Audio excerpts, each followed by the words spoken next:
O texto de Daniel diz assim: naqueles dias, eu, Daniel, pranteei durante 3 semanas. Manjar desejável não comi, nem carne nem vinho entraram na minha boca, nem me ungi com óleo algum, até que passaram as 3 semanas inteiras. Queridos, o jejum bíblico, ele está presente tanto no Antigo como no Novo Testamento. Os profetas, os apóstolos, o próprio Jesus Cristo, bem como muitos servos de Deus do passado, como Agostinho, como Lutero, como Calvino, como John Knox, como John Wesley, como Dwight Moody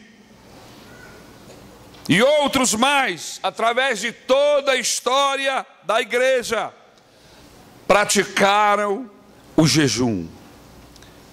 Ainda hoje, o jejum é uma prática devocional importantíssima.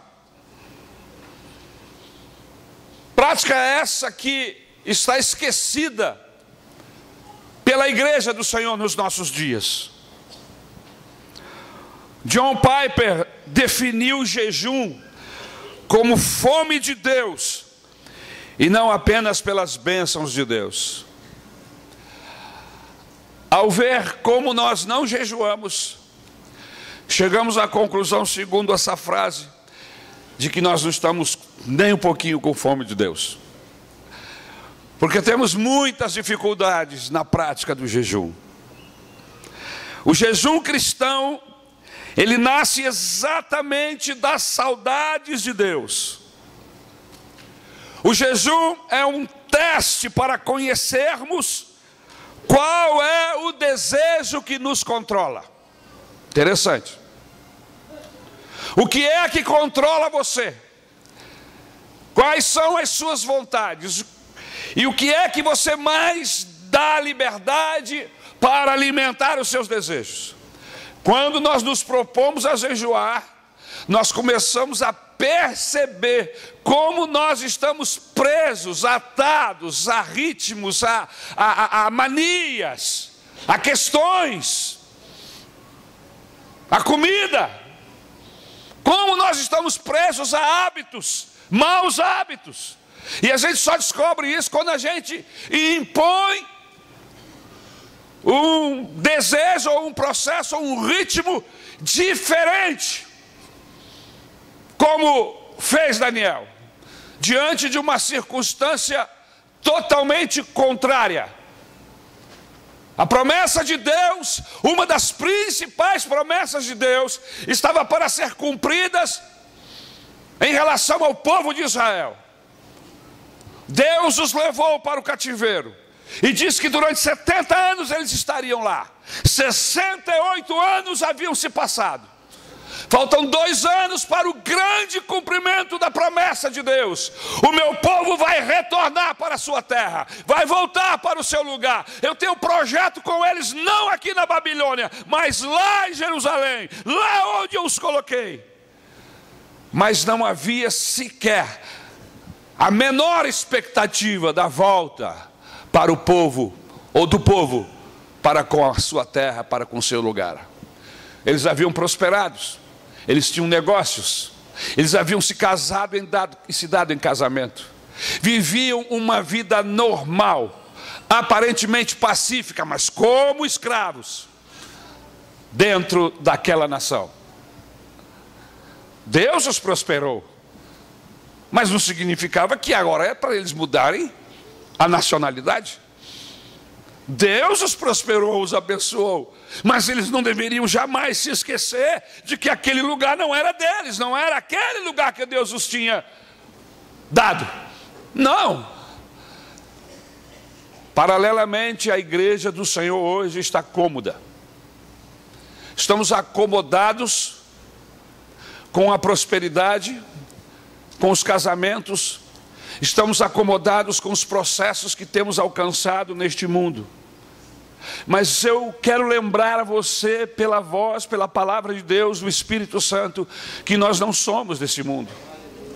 Nós estamos aqui, estamos de passagem, nos casamos, compramos, vendemos, mas o nosso coração não pode estar preso aqui. Nós constantemente devemos nos lembrar de que nós pertencemos a uma outra nação.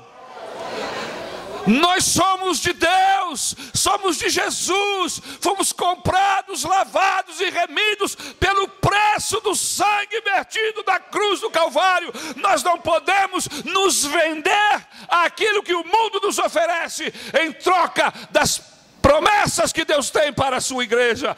Nós somos a igreja do Deus vivo. Louvado seja o nome do Senhor. O jejum é um teste para conhecermos qual é o desejo que nos controla. Mais do que qualquer outra disciplina, o jejum revela as coisas que nos controlam. Firmado nessa compreensão, Martin Lloyd-Jones diz que o jejum não pode ser entendido apenas como uma abstinência de alimentos, mas deve também incluir a abstinência de qualquer coisa que é legítima em si mesma, por amor de algum propósito espiritual. Não estou convidando você, igreja, para passar fome, para se abster de uma boa mesa, de um bom alimento, não. Simplesmente para que você emagreça, simplesmente para que você perca peso, não. Temos um propósito.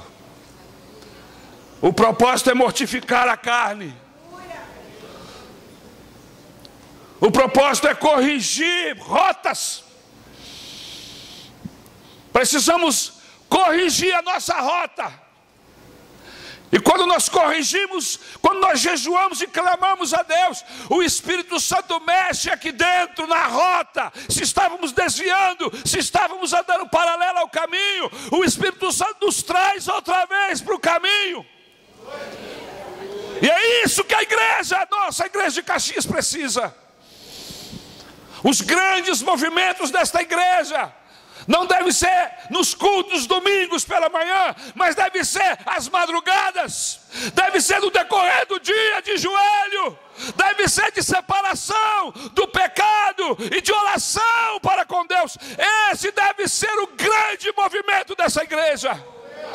A juntar pessoas aqui para ouvir um pregador ou uma cantora, irmãos, isso não é difícil.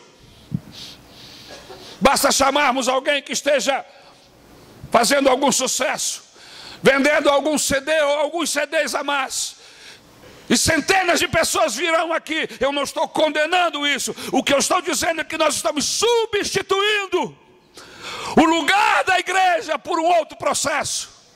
Vamos celebrar, sim, vamos adorar a Deus, mas uma igreja se mostra forte não quando uma multidão se reúne para ouvir alguém cantar ou pregar, mas uma igreja forte quando ela está de joelho, quando ela tem tempo com Deus, quando ela lê a Bíblia Sagrada. E é isso que nós precisamos entender. E foi isso e é isso que Deus tem colocado no nosso coração desde que chegamos aqui. E não é uma coisa aqui para a igreja, porque Deus já estava falando conosco muito antes de chegarmos aqui. Está chegando o dia, está chegando a hora. Aleluia. Talvez você não esteja percebendo isso, mas há um mover de Deus em todo o Brasil, em todo o mundo, como que preparando quem precisa e tem que ser preparado para o dia do rapto. Seremos raptados. E assim como o povo em relação à volta para a terra prometida estava, assim está a igreja hoje em relação à volta do Senhor Jesus Cristo. Se fizermos uma pesquisa aqui, somente aqui neste auditório, com certeza nós teremos uma igreja dividida. pessoas que estão na expectativa, mas pessoas que estão pensando assim: lá veio o pastor outra vez com essa mensagem, com essa mensagem de volta de Jesus. Será que não tem outra coisa na Bíblia para pregar? Tem, mas esse é o cerne. A mensagem da volta de Jesus é o coração da nossa mensagem. Não havia razão de ser nós pregarmos outra coisa se o cerne não fosse esse. Nós não somos deste mundo. Nós não vamos ficar aqui. Mesmo aqueles que morreram em Cristo, quando o Senhor aparecer nas nuvens, nós seremos arrebatados. Se vivos ou mortos, se você está em Cristo, você vai subir.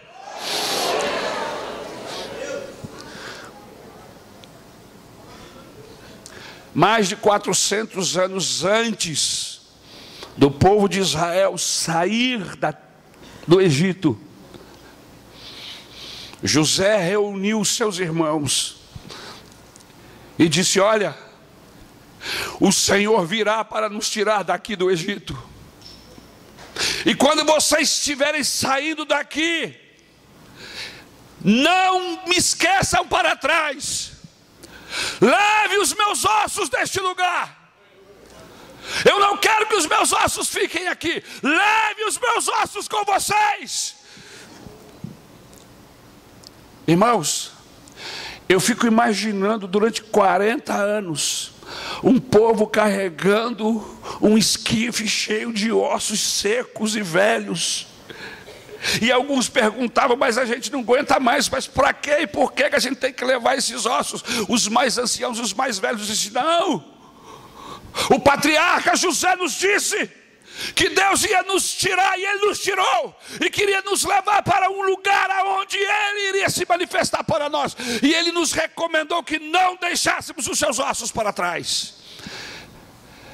A promessa cumprida, José, é a promessa que será cumprida para mim e para você, se amanhã estivermos no corte 8 ou em qualquer corte que você quiser. Não importa. Aonde você estiver sepultado, o dia que a trombeta soar, um abrir e fechar de olhos, os seus ossos vão ressuscitar, receberão vida. Nós não seremos transportados um monte de ossos secos como aconteceu. Aquilo ali é apenas uma alusão, aleluia, ao que vai acontecer com a igreja. Porque o Israel de ontem é tudo que a igreja passa hoje em relação ao espiritual. Nossas promessas não são terrenas, nossas promessas são espirituais. Nós não estamos aqui jejuando e orando, irmão, para herdar pedaço de terra em nenhum lugar, no Brasil ou fora. A nossa herança é lá em cima. Nós estamos na expectativa das moradas que Jesus prometeu. Creiam em Deus, capítulo 14 do Evangelho de João. Mas creiam também em mim. Na casa de meu pai há muitas moradas, e eu vou para lá para fazer mais, para que aonde quer que eu esteja, todos vocês estejam também. Aleluia. Firmado nessa compreensão, Martin Lloyd diz que o jejum não pode ser entendido apenas como abstinência de alimentos. Na verdade, devemos comer e jejuar para a glória de Deus. Tudo que fazemos, o apóstolo Paulo, na carta aos Coríntios, capítulo 10, 31, seja o comer, seja o beber, façais para o Senhor. Quando nós comemos, saboreamos o emblema do nosso alimento celestial, o pão da vida. E quando jejuamos, estamos dizendo: eu amo a realidade acima do emblema. O alimento é bom, mas Deus é melhor. Mateus capítulo 4, versículo 4. Antes do Senhor Jesus iniciar o seu ministério, a Bíblia diz que ele foi levado pelo Espírito até o deserto. E ali, durante 40 dias, ele jejuou. Ele tinha um grande propósito, tinha uma grande tarefa. E ele precisava estar mais próximo, mais perto de Deus. E é esse o propósito do jejum, é um dos propósitos. O jejum tem vários propósitos. Na verdade, quanto mais profundamente andamos com Cristo, mais famintos nos tornamos dele. Mais saudades temos dele. Mais desejamos a plenitude de Deus em nossa vida. Nós vivemos, meus queridos irmãos, em uma geração cujo Deus é o estômago. É o que diz Filipenses capítulo 3, versículo 19. Muitas pessoas deleitam-se apenas nas bênçãos de Deus, e não no Deus das bênçãos. Quem jejua tem pressa. Aleluia. Pressa de desfrutar uma intimidade com Deus. Pressa de alimentar-se. Quem jejua, meus irmãos, tem fome do pão do céu. Aleluia. E não do pão da terra. Quem jejua tem mais saudades do Pai do que das suas bênçãos. Quem jejua está confiando muito mais no poder que vem do céu do que dos recursos que procedem da terra. Nós estamos nos acostumando a resolver os nossos problemas e dilemas. Temos sempre alguém em uma outra camada social que nós podemos telefonar, podemos pedir. E aparentemente os problemas são solucionados. E estamos nos esquecendo de buscar daquele que quando nos dá com sabedoria. A Bíblia Sagrada diz que a bênção de Deus, a verdadeira bênção de Deus, não traz nenhum prejuízo. Qualquer bênção de Deus que lhe traga prejuízo, afastamento, esfriamento, isso não é bênção, isso é uma armadilha. Mas para isso eu preciso estar plugado com Deus, para perceber quando é que isso é uma armadilha e quando isso é uma bênção. Mas nós estamos distantes de Deus, que nós não discernimos mais. Entramos em casamentos que são frias. E olha que Deus cuida disso, hein? E olha que Deus revela, que Deus mostra. Mas entramos, fazemos negócios sem falar com Deus.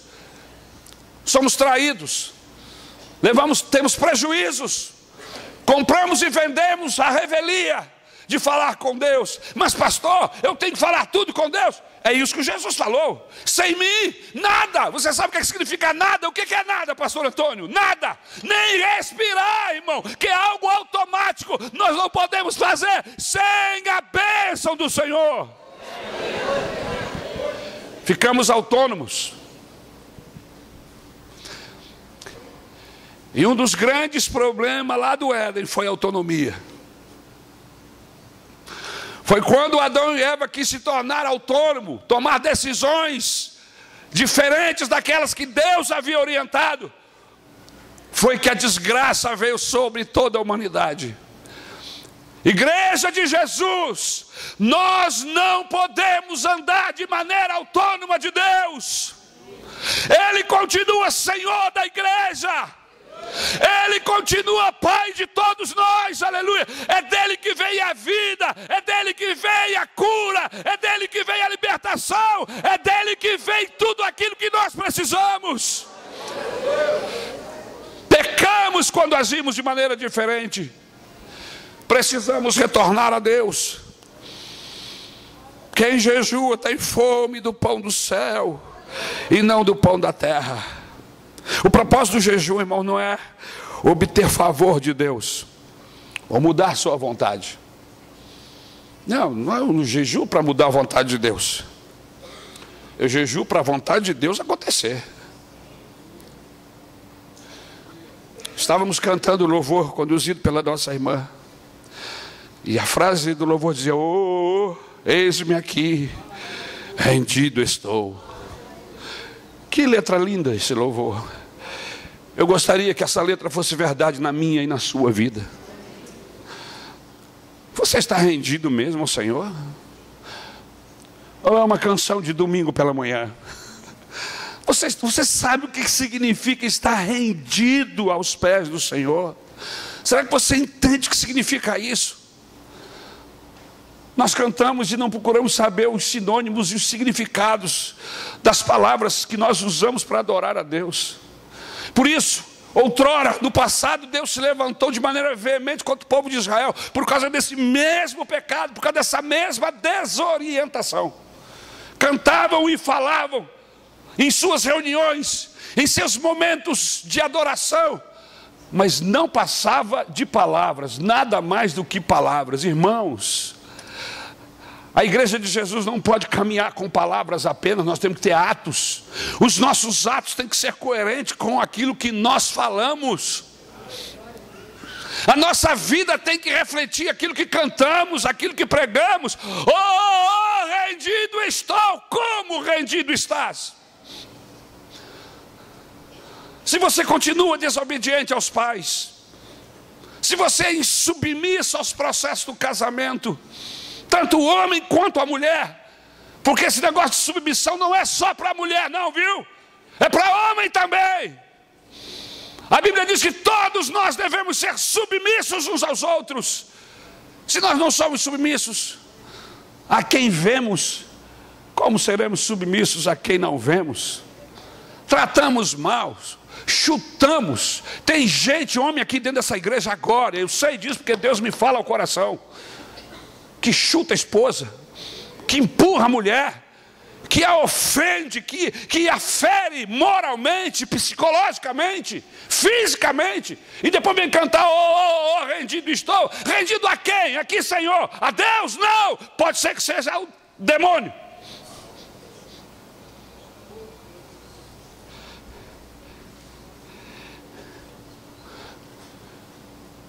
É crime, isso é crime.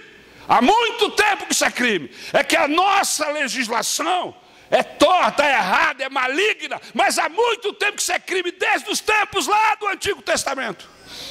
Você não tem direito de encostar a mão na sua esposa, mesmo que ela o traia, mesmo que ela faça o pior com você, você não tem direito. Se você tocar nela, você está sujeito à lei. E vice-versa. Os casos são menores, mas tem mulheres aí que adoram dar tapa em homem.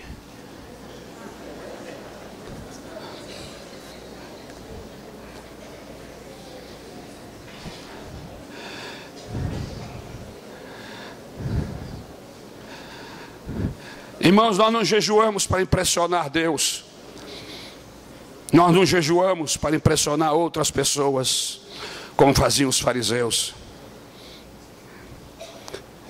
Nós não jejuamos para proclamar espiritualidade, irmãos. O jejum deve ser uma demonstração do nosso amor a Deus. Jejuar para ser admirado pelos homens, isso é uma motivação errada. E o Senhor Jesus trata disso de uma maneira veemente. Jejum é fome de Deus e não aplausos humanos. Se você jejua para poder dizer eu jejuo, olha, na Bíblia Sagrada nós temos um fariseu que entrou no templo com essa oração. No meio da oração ele fala para Deus: jejuo 2 vezes por semana e te dou a 10ª parte de tudo que ganho. Lucas 18, 12. O jejum é para nos humilharmos diante de Deus, segundo nós lemos em Daniel capítulo 10, versículo 12. E aí o anjo disse assim para Daniel: não fique com medo, Daniel, pois Deus ouviu a sua oração desde a primeira vez que você se humilhou na presença dEle, para suplicarmos sua ajuda. Então, o jejum ele serve para nos humilharmos. O jejum ele aparece no contexto bíblico para suplicarmos ajuda. Segundo Crônicas capítulo 20, versículo 3. 3 nações se uniram para lutar contra o povo de Deus. Nesta época, Josafá era o rei. Amonitas, moabitas e edomitas, nações que são irmãs de Israel. Amonitas e moabitas são os descendentes de Ló, filhos de suas duas filhas. Lembram-se disso? Edom é descendente de Esaú, edomita. Se levantaram contra Israel. Josafá ficou com medo e orou a Deus, pedindo socorro. E depois ele deu ordem a todo o povo de Judá que jejuasse, para que Deus pudesse livrá-los das mãos de seus inimigos. E naquele dia, diz o texto que conta a história, Deus disse ao seu povo: nesta batalha vocês não têm que batalhar, não têm que guerrear, eu vou guerrear por vocês. Josafá reuniu o povo, colocou os sacerdotes e a arca na frente e um coral que adorava a Deus, e marchou para o campo de batalha. E quando ele chegou lá, Deus já havia, aleluia, lá do céu, com seus anjos. Eu acho que eles ficaram brincando de tiro-alvo, porque era cada pedrada que vinha lá de cima, meus irmãos. E a Bíblia Sagrada diz que todos os exércitos desses povos foram destruídos no deserto. Caíram, e não eram uma centena, irmãos, eram milhares deles. Quando Josafá chegou, todos estavam mortos, e os que vivos ficaram, correram em retirada. Eles não moveram uma palha, não atiraram uma flecha, não empunharam uma espada. Deus guerreou por eles naquele dia. Aleluia. Quando nós estamos com grandes problemas, nós clamamos ao Senhor.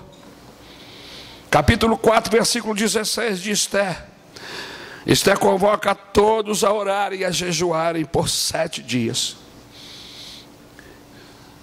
Por causa da lei, ela não poderia entrar na presença do seu esposo, que era o rei, qualquer dia, qualquer hora. Ela tinha dias e horários próprios para que ela visitasse o rei. Ela era proibida por lei entrar na sala do rei para lhe falar qualquer coisa. E ela sabia que ela estava sujeita à pena de morte se assim acontecesse. Mas por quê, pastor? Já desde muito tempo atrás, uma prática comum, principalmente entre familiares, era assassinar o rei para assumir o trono.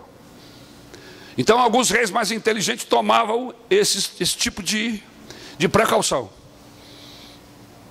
Nem mesmo minha esposa pode entrar aqui sem ter uma hora marcada, sem ter o momento certo. Ela sabia que ela corria risco de vida. Mas acontece que o povo de Deus, a nação eleita do Senhor, estava em risco de ser totalmente exterminada por um projeto diabólico e maligno para impedir que essa nação se tornasse forte e que gerasse Jesus, o Redentor de toda a humanidade. Projeto do diabo: vou eliminar a nação. E aí não cumpre profecia nenhuma. Que vai cumprir profecia como? Se não existe mais filho de Abraão, se não existe descendência de Isaac. Coisa sorrateira, maligna. Seu tio percebeu isso, pressionou e disse: você foi colocada aí, Esther, exatamente para esse momento que nós estamos vivendo. Em outras palavras, você vai ter a honra de permitir que Deus lhe use para livrar o povo dele desse extermínio. Se você não fizer, Esther, Deus vai levantar outro processo, Deus vai levantar outro libertador. Mas ai de você, porque Deus preparou tudo isso para que você entrasse em cena. Ela entendeu isso, porque a chegada dela ao reino era um milagre, foi um propósito, uma ação de Deus. E aí ela conclama: convoque o jejum de 7 dias. eu e as minhas moças vamos jejuar 7 dias. E vamos clamar ao Deus do céu, para que Ele livre-nos das mãos desses que querem nos destruir. E para resumir a história, o grande comandante dessa iniciativa acaba a história no topo de um mastro enforcado. A verdade é trazida à tona, e o povo que estava prestes a ser exterminado é liberto por uma ação fantástica e miraculosa do Deus do céu, respondendo à oração e ao jejum daquele povo. Irmãos, quando o povo de Deus propõe no seu coração orar e jejuar, a atenção de Deus se volta para nós mais do que o comum. Joel capítulo 2, versículo 12 e 13. Eles não estavam, Senhor, presos, prisioneiros de processos políticos, sociais. O povo estava desviado. Joel é um profeta que tem como alvo trazer o povo para perto de Deus, converter o coração do povo ao coração de Deus. Neste período o povo estava totalmente distante do Senhor, rebelde. Joel aparece pregando uma mensagem de retorno a Deus, de volta às práticas de adoração e louvor a Deus, de pureza, de santidade e de purificação. Joel é um dos profetas que me identifico com ele, me identifico com Daniel, porque não que eu seja igual a eles, absolutamente, mas como alvo, como alguém que eu gostaria de ser, usado por Deus, como alguém que eu gostaria de ser totalmente envolvido, íntimo de Deus, no caso do Daniel. É anseio do meu coração, da minha alma. Esse homem faz uma convocação na nação. Capítulo 2, versículo 12 e 13, ele diz assim: toquem as trombetas no Monte Sião, anuncie um dia santo de jejum, e convoque o povo para se reunir no templo. Reúnam todo o povo e mandem que ele se purifique, que venham todos, velhos e crianças, e até as criancinhas de peito, que os recém-casados saiam de casa e venham ao templo também, para adorar, para jejuar, para estar na presença do Todo-Poderoso. E é isso que nós estamos fazendo aqui. Nós não estamos fazendo nada daquilo que a Bíblia Sagrada não nos dá autoridade. Nós não estamos aqui inventando histórias. Nós estamos apenas tentando trazer a igreja para o lugar dela, perto de Deus. A noiva precisa ficar perto do noivo. O nosso lugar é perto do noivo, o nosso lugar é agarrado com o noivo, o nosso lugar é amando e sendo amada pelo noivo. Deixa Jesus cuidar de você, igreja. Não confie nos cuidados apolíticos. Deixe que o noivo cuide de você. Você é noiva do Senhor. Deixe que Ele cuide de você. Ele reclama isso em relação a Jerusalém e Israel. Como eu quis, como uma galinha, ajuntar vocês como pintinhos debaixo das minhas asas, mas vocês não quiseram. Nós estamos caminhando da mesma forma. Uma independência maligna que nos leva para a derrota. Deixe que Jesus traga você e coloque embaixo das suas asas, e debaixo das suas asas os pintinhos estão seguros.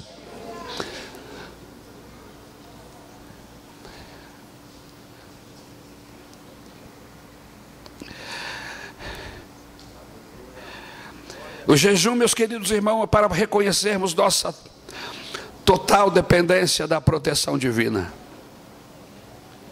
Esdras capítulo 8, versículo de 21 a 23. Deus tinha um grande projeto de retorno do povo. Era uma obra muito grande, era um projeto tremendo. Reconstrução dos muros, reconstrução do templo, reconstrução da cidade, que era uma identidade do povo. Se a cidade não fosse reconstruída, se os muros não fossem levantados, o povo não tinha identidade. Para que voltar? Para que voltar para aquelas terras abandonadas, cheias de chacais, cheias de violência? Para quê?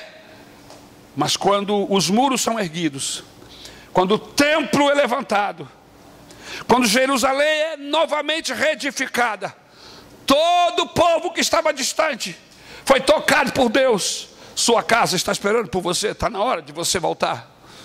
Não, mas eu tenho aqui isso, eu tenho aqui aquilo, agora eu tenho uma padaria, agora eu tenho um boteco, agora eu tenho uma frutaria. Não dá para largar tudo. Seu lugar não é esse. Sua terra, sua casa está esperando. As promessas de Deus vão se cumprir na sua vida, e não é aqui, é lá. E Esdras entendeu isso. E ele sabia que sozinho ele não poderia fazê-lo. O próprio Daniel sabia que o retorno do povo não dependia apenas de uma assinatura do rei. Era necessário que o povo desejasse voltar. A assinatura do rei até veio. Circunstâncias políticas foram providenciadas pelo Espírito de Deus, pela ação de Deus. Mas se o povo não se voltasse, não quisesse voltar, nada iria acontecer. Porque de uma certa forma, Deus depende de você e de mim. Parece uma loucura que eu estou falando. Mas Jesus, no livro do Apocalipse, capítulo 3, ele disse assim: eu estou batendo na porta. Se alguém ouvir a minha voz e abrir a porta, eu entro. Como? Como o Senhor, o dono do universo, o Todo-Poderoso, bate na porta? Ele simplesmente pode fazer essa porta desaparecer, ele simplesmente pode meter o pé nessa porta, ele pode invadir, mas ele só vai entrar se você abrir a porta. As promessas só serão cumpridas se você voltar. Se você ficar aí na Babilônia, as promessas se frustrarão.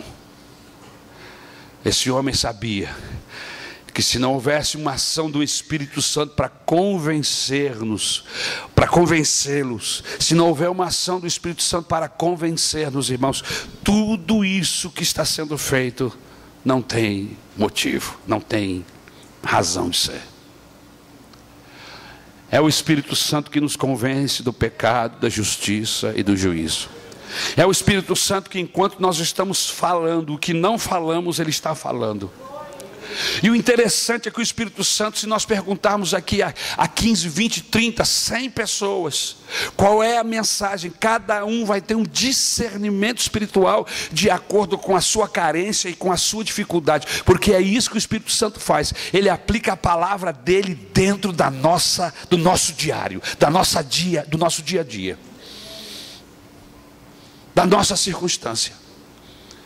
E eu sei que enquanto nós estamos pregando, o Espírito Santo está movendo você, está fazendo você se lembrar dos seus caminhos tortuosos, está fazendo você se lembrar das decisões erradas, está fazendo você se lembrar de quão distante você tem andado de Deus, e que você precisa voltar e ficar mais perto dele. Quem sabe conselhos de seus pais estão passando aí pela sua mente. O Espírito Santo está fazendo você se lembrar de seus pais, de seus irmãos, de pessoas, de processos, de circunstâncias. Tudo com o objetivo de trazer você outra vez para perto dele. Para quê? Para que você fique curado, curada. Para que você não seja mais instrumento do inimigo. Para que o diabo não se utilize mais da sua vida. Porque esta manhã, pelo poder do nome do Senhor e da sua palavra, essas cadeias vão cair por terra. Essas correntes vão se quebrar. Você vai ficar livre desses hábitos, desses processos malignos e hediondos que nos afastam você de Deus. Mas para tudo isso acontecer, você tem que abrir a porta, porque o milagre só acontece quando ele entra, a corrente só quebra quando ele entra, o diabo só se afasta quando ele chega.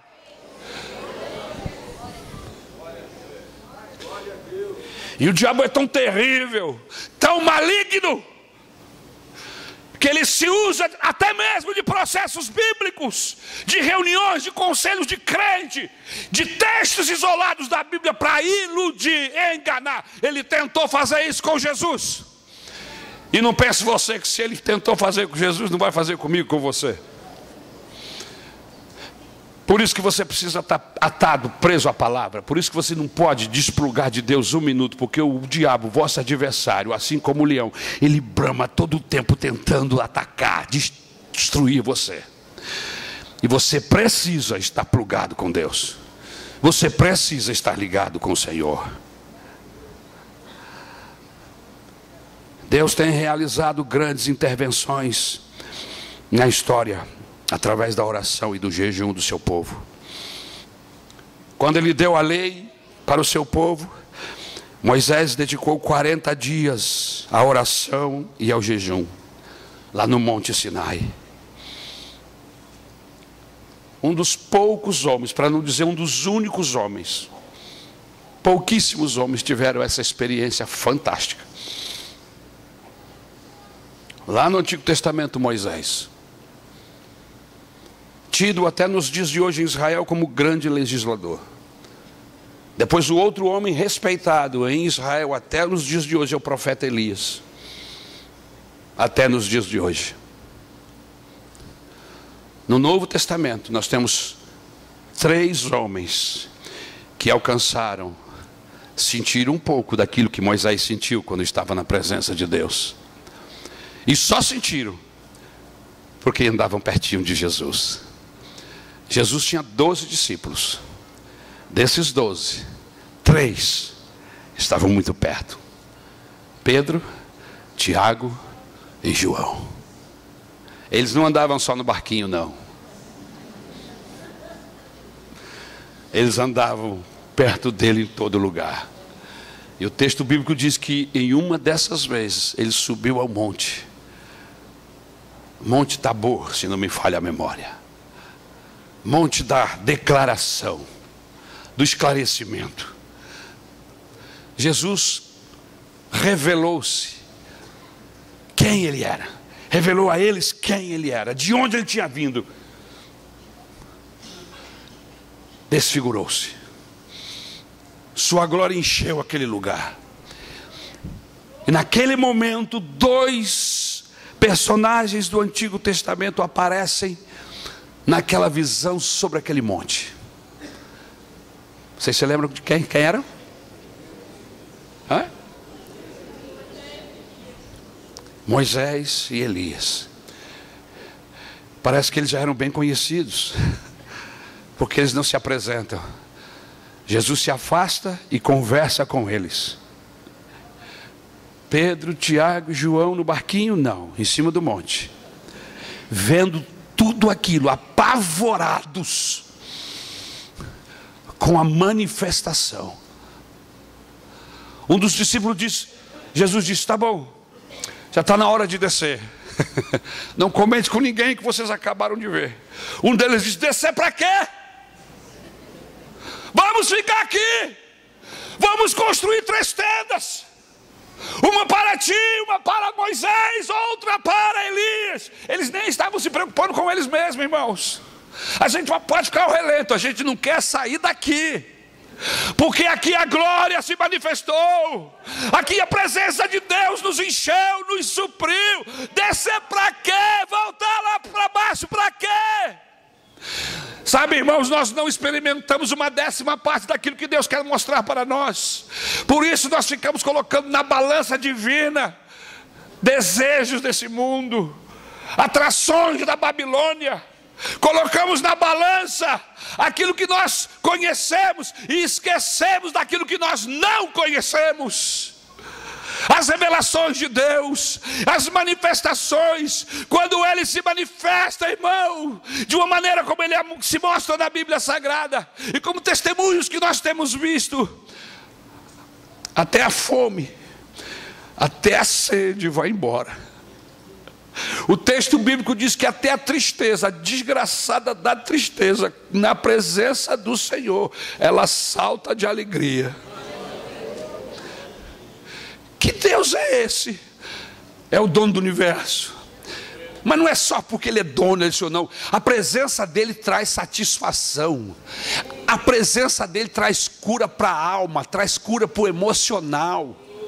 Eu sei que você precisa de ajuda emocional e psicológica. Eu não estou aqui para fechar a porta dos psicólogos, absolutamente. Mas eu entendo que muitas dessas enfermidades e doenças emocionais é falta de Deus. Você está ausente, está longe da Bíblia, está longe de uma comunhão maior com Deus. E a ansiedade atacou você de maneira tremenda. Isso tudo igual, e mais ansiedade é igual a depressão, tristeza, vontade de morrer e outras coisas. Eu não estou sendo simplista, por favor. Eu não estou dizendo que todos os casos são esses, não é isso. Mas eu estou dizendo que se nós andássemos mais perto de Deus, as nossas doenças emocionais também seriam curadas. E você diz isso baseado em quê? Nas palavras do Senhor Jesus, quando pergunta: por que estás ansiosos pelo dia de amanhã? Por que vocês estão tão preocupados com o que comer e com o que vestir? Olhem os pardais, olhem os lírios do campo. Não fazem nada e o Pai do céu cuida deles. Esses lírios amanhã são queimados. Esses pardais não podem ser comparados a vocês. Vocês são a estrela da criação do Senhor. Ele tem um cuidado com vocês. A ansiedade é falta de fé. A ansiedade é distanciamento de Deus. A ansiedade é resultado de corações que estão desconfiando da potente mão do Senhor.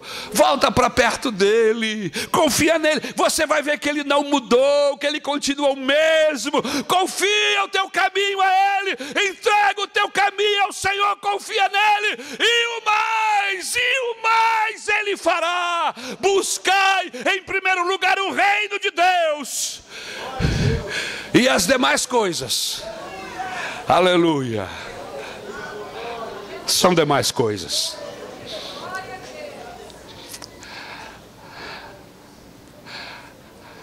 Tudo isso que nós estamos falando é para chamar a sua atenção, para você voltar para Deus. Vamos ficar de pé em nome do Senhor Jesus.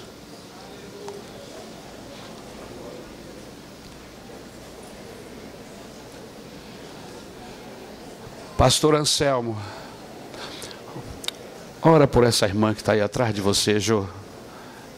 Ora por ela.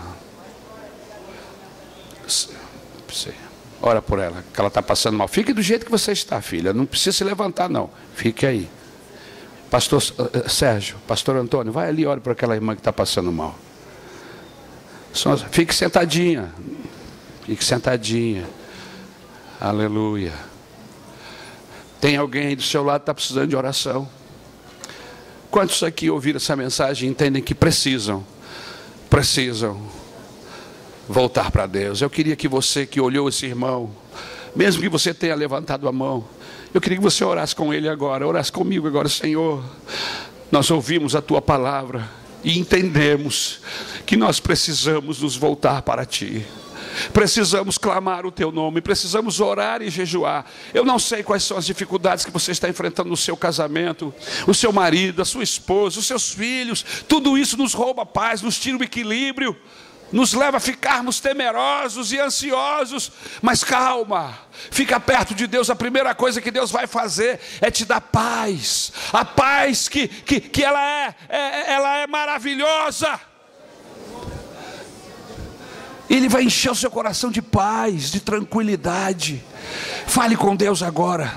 Ore por a sua esposa, ore pela sua esposa, ore pelo seu marido agora. Fale assim: Senhor, acalma o coração da minha companheira, do meu companheiro. Senhor, diz para ele, Senhor, que tu não mudaste, Senhor, que tu continuas o mesmo, Senhor. Aleluia, aleluia, aleluia. Vem aqui, Beto, vem aqui, Gomes. Aleluia. Louvado seja o nome do Senhor. Oh, aleluia. Eu queria que os diáconos da igreja, que estão imbuídos nesse processo junto conosco, que saíssem aqui pelos corredores. e tocasse nas pessoas, assim na cabeça da pessoa, dizendo, falando assim: Deus, olha agora para esse irmão, para essa irmã. Olha agora, Senhor, perdoa o pecado, tira a iniquidade, Senhor amado, e abençoa. Eu queria que os diáconos me ajudassem, por favor. Não ficasse só nessa parede aí não. Venha para outra parede, em nome de Jesus. Já estou vendo alguns irmãos ali. Eu queria que você falasse com Deus agora. Irmãos, Deus tem coisas maravilhosas para fazer agora em nosso meio, aleluia. Deus quer responder a nossa oração. Fale com Ele agora. Diáconos e diaconisas, levante as suas mãos e põe aqui no outro corredor. Não tem ninguém aqui nesse corredor aqui, no outro, Mário, no outro, isso, Mário, aleluia. Oh, aleluia. Oh, aleluia. Aleluia. Louvado seja o teu nome, Jesus. Louvado seja o teu nome, Jesus. Aleluia. Aleluia. Fala com Deus acerca do seu casamento. Fala com Deus acerca das tentações que você está vivendo. Volte para Deus e volte para sua esposa. Volte para o seu marido. Torne a viver a vida comum. Aleluia. Torne a viver a vida comum do casado. Pare com essa besteira, com essa idiotice de se privar um do outro. Volte-se para Deus, e o seu casamento vai ser uma bênção. Abra mão do egoísmo, abra mão da iniquidade, dos seus desejos carnais e malignos. E quando eu falo desejos carnais e malignos, eu não estou falando do desejo do esposo e da esposa. Eu estou falando do desejo pela mulher dos outros, pelo homem dos outros, pela pornografia, por esses processos que sujam o nosso coração. Aleluia.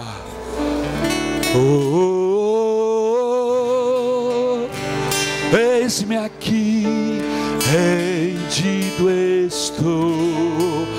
Fale com Deus, fale com Deus.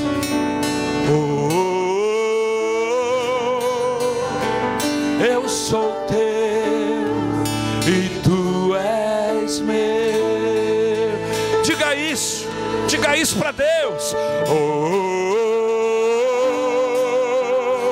Eis-me aqui, rendido estou.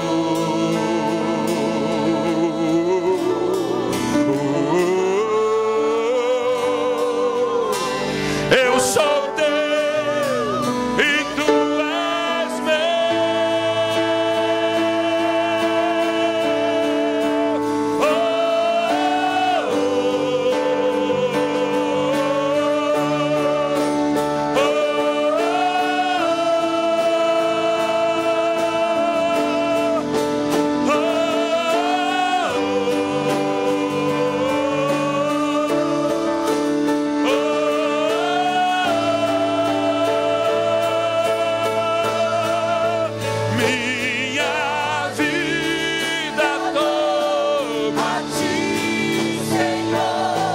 Rendida a ti estou, e para sempre cantarei. Faz em mim o teu querer, minha vida dou a ti, Senhor. Rendida a ti estou.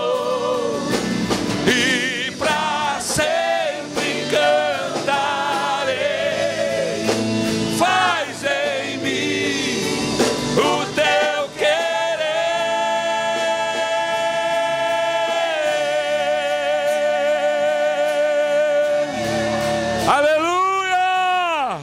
Aleluia! Aleluia! Aleluia! O escritor aos Hebreus nos diz: corramos a carreira que nos está proposta, deixemos o pecado que tão de perto nos rodeia e corramos. Irmão, Quando nós jejuamos, nós começamos a correr. Quando nós nos voltamos à oração e o jejum, nós estamos dizendo para Deus: Deus, eu estou te procurando, facilita, facilita, Senhor. E sabe o que Deus diz? Eu vou facilitar. Aqueles que me buscarem vão me achar. Aleluia. É tempo de buscar ao Senhor. É tempo de voltar-se para Deus. Jovens, adolescentes, peçam a Deus para que essa mentalidade maligna que está imperando na adolescência no Brasil hoje, de rebeldia, eu quero repreender essa mentalidade em nome do Cordeiro. Jovens e adolescentes, voltem-se para Deus. Você ainda não experimentou o que é ser cheio do Espírito Santo. Quando você experimentar o que é ser cheio do Espírito Santo, você nunca mais vai querer saber dessa mentalidade maligna de Babilônia. Casados, precisamos orar para que essa mentalidade maligna que quer operar, que quer entrar, quer mandar na nossa vida, nos tire de Deus. Vocês são de Deus. Ore a Deus para que essa mentalidade maligna que opera no mundo, de pecado, onde não se tem mais vergonha de pecar, se peca, se mata, se assassina, se faz tudo e ainda se filma para mostrar. É uma mentalidade do inferno, onde não se tem mais vergonha de fazer o que é errado, não se tem mais vergonha na cara. Uma das coisas preciosas que Deus me deu quando eu recebi Jesus foi vergonha, Dudu. Porque quando a gente chega perto de Deus, a primeira coisa que acontece é a gente sentir vergonha. Foi o sentimento que veio no coração do Adão e da Eva quando eles se encontraram com Deus. Quando eles ouviram Deus, a Bíblia diz, eles sentiram vergonha. Isaías capítulo 6, lá no templo, quando o templo se abriu e ele viu Deus, viu os serafins que o adoravam, dizendo da sua santidade, a primeira coisa que ele fez foi: ai de mim, que sou homem de lábios impuros e vivo no meio de um povo de impuros lábios. Ai de mim, que estou perecendo. Vergonha, vergonha. A igreja tem se tornado uma igreja sem vergonha.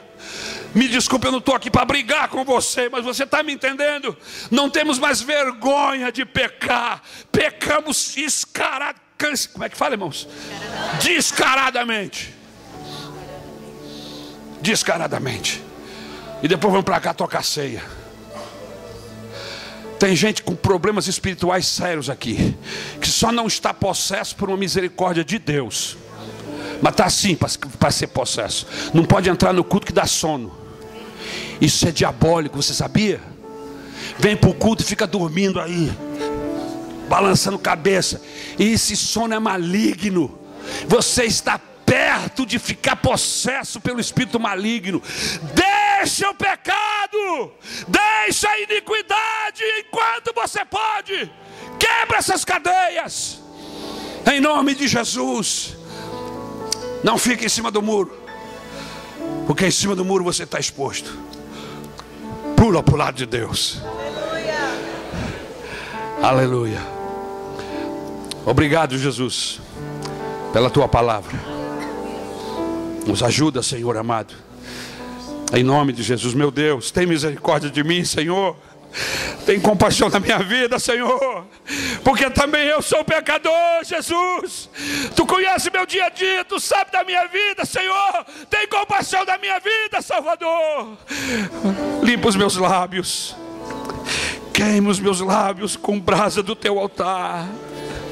Passa o Teu sangue nos meus olhos, nos meus ouvidos. Me dá entendimento para eu escolher os caminhos, Senhor. Aquilo que eu vou ouvir, aquilo que eu vou ver. Senhor, me ajuda, Salvador, porque eu estou exposto, assim como os meus irmãos. Em nome de Jesus. Amém.